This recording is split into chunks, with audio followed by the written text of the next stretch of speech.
देश में हम सबको देखने को मिला है कि एक संस्था, अंतर्राष्ट्रीय संस्था, organised crime and corruption reporting project OCCRP,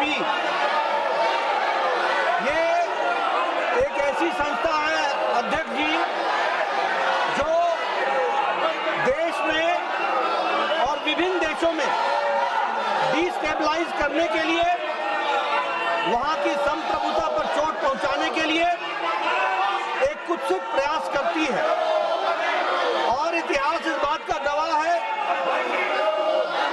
हम सब जानते हैं कि जो विषय OCCRP ने रिपोर्ट किया उसको यहां पर लोकसभा के सदन के विपक्ष के नेता ने उठाकर ये साबित किया है कि बाहरी शक्तियों का वो एक तरीके से औजार बन करके, टूल बन करके देश में अस्थिरता लाने में अपना योगदान कर रहे हैं।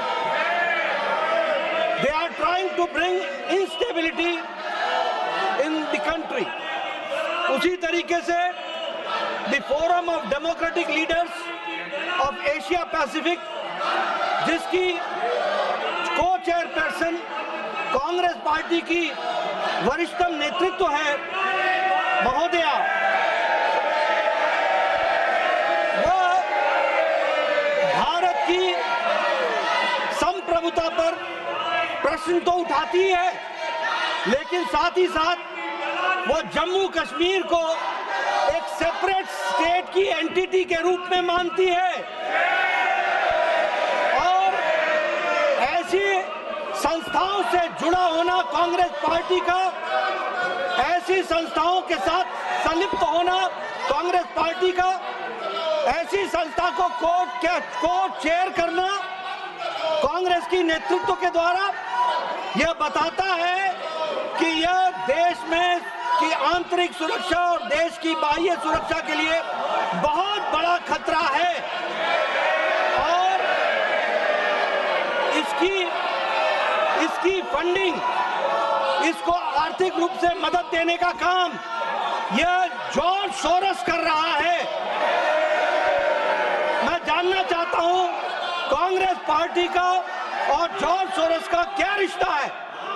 दूसरी बात, दुनिया ने कभी भी उस देश को माफ नहीं किया है जिसने बाहरी शक्तियों ने जो देश की संप्रभुता पर आघात किया है उसको बर्दाश्त किया है, और जिन्होंने बर्दाश्त किया है उन्होंने भुगता है, देश में भुगता है, और हम जवाबदेह हैं। We are answerable to the common man. आम आदमी, गांव गरीब का व्यक्ति, वो हमसे पूछ रहा है कि ऐसी स्थिति में देश की सुरक्षा के लिए हम खड़े हैं कि नहीं हैं।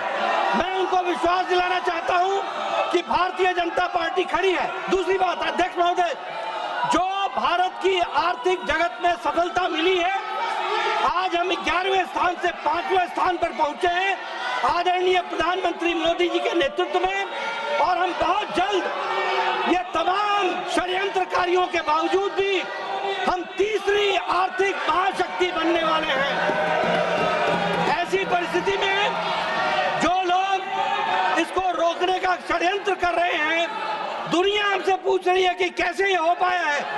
मैं कहना चाहता हूं, हमारे लोग उद्वेलित हैं, चिंतित हैं, और हमारी जवाबदेही है कि इसका जवाब हम साधारण लोगों को दे सकें और देश मोदी जी के नेतृत्व में सुरक्षित होकर के आगे बढ़ेगा। इस बात को हम कहना चाहते हैं। श्री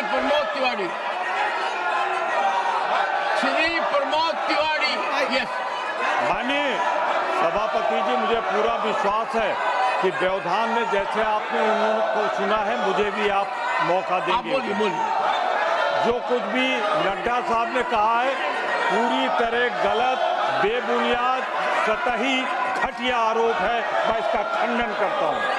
दूसरा, मैं स्पष्ट कर दूं कि जैसे वो कह रहे हैं उन पे आधार नहीं, हमारे पास आधार है।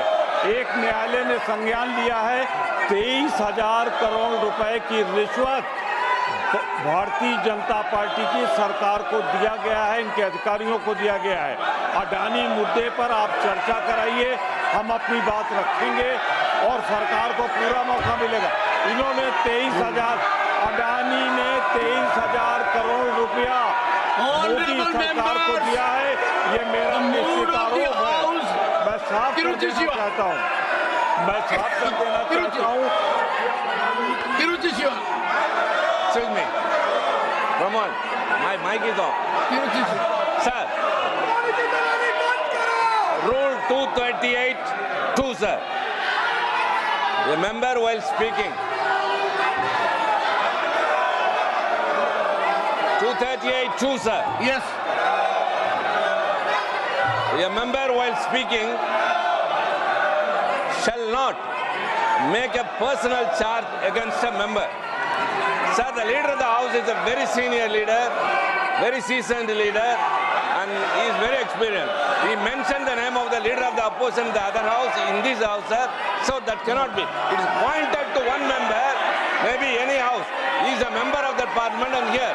That cannot be, sir, as per the rules. Kindly explain what all have been mentioned about an individual, sir. Honorable members, Honorable Tiruchi Siva. Sir, I have mentioned the name of the office, not any particular name of the person. Honorable members, the point of order raised by Sri Tiruchi Siva is an important point of order.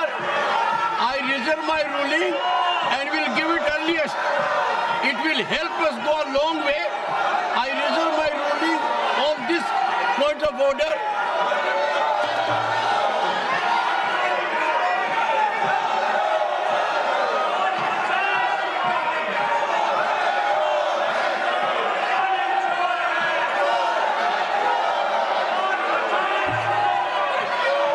The House stands adjourned to meet at 11 a.m. on Wednesday, the 11th of December 2024.